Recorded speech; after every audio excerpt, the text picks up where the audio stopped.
Welcome to Study Loop. For this problem on the topic of quantum mechanics, we had to consider a simple model for the helium atom, where there are two electrons, each with mass m, moving around a nucleus which has a charge of plus 2e in the same circular orbit. Each electron has orbital angular momentum h bar, and the two electrons are always on the opposite sides of the nucleus. We want to determine the radius of the orbit, as well as the orbital speed for each electron, the total kinetic energy of the electrons, the potential energy of the system, and how much energy is required to remove both electrons to infinity. Now, we can apply Coulomb's law to the orbiting electron and set it equal to the centripetal force. There's an attractive force with charge plus 2e a distance r away and repulsive force a distance 2r away. So we have plus 2e times minus e over 4 pi epsilon naught r squared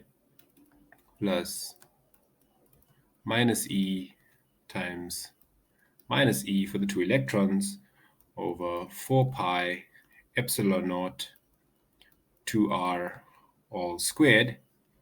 is equal to the centripetal force minus mv squared over r. But from the quantization of angular momentum in the first Bohr orbit, we have that the angular momentum L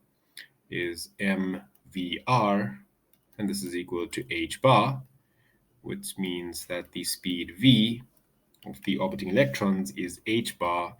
over mr. And so this means that minus 2e squared over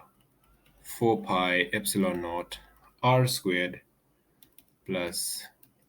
e squared over 4 pi epsilon naught times 2r all squared is equal to minus m times h bar over mr all squared, all divided by r, which is simply minus h bar squared over mr cubed. And so this gives us minus 7 over 4 e squared over r squared equal to minus 4 pi epsilon naught h bar squared divided by mr cubed. And so we get the orbital radius r to be 4 over 7 into 4 pi epsilon naught h bar squared over m e squared, which is 4 over 7 times a naught. And so this is 4 over 7 times the orbital radius of 0.529 times 10 to the minus 10 meters. And so we get this to be 3.02 times 10 to the minus 11 meters, and the orbital speed v is equal to h bar over mr, which is 7 over 4 h bar divided by m a naught. So putting in our values, we get this to be 7 over 4 multiplied by h bar, which is 1.054 times 10 to the minus 34 joules seconds, divided by the mass of the electron, 9.11 times 10 to the minus 31 kg, times a naught, which is 0.529 times 10 to the minus 10 meters. And so we get the orbital speed of the electrons to be 3.83 times 10 to the power 6 meters per second. Next, for part B, the kinetic energy of the electrons, K, is equal to a half mv squared. multiplied by 2 for each electron, which is 9.11 times 10 to the minus 31 kg, the mass of the electrons, times the speed, which we calculated above, 3.83 times 10 to the power 6 meters per second squared, which gives us the kinetic energy of 1.34 times 10 to the minus 17 joules, which is 83.5 electron volts.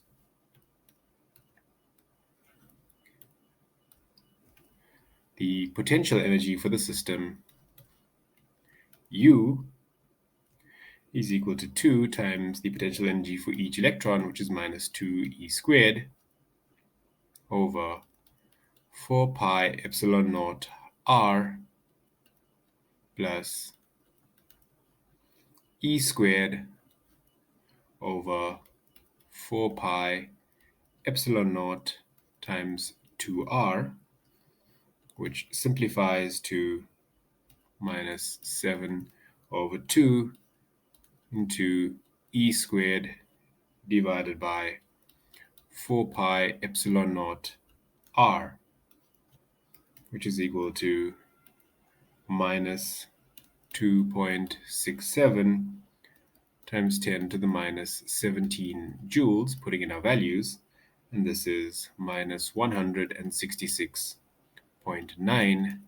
electron volts. Now for part D, we want to know the energy that's required to remove both electrons to infinity. So we'll call this energy E infinity, and this is minus 166.9 electron volts plus the kinetic energy 83.5 electron volts,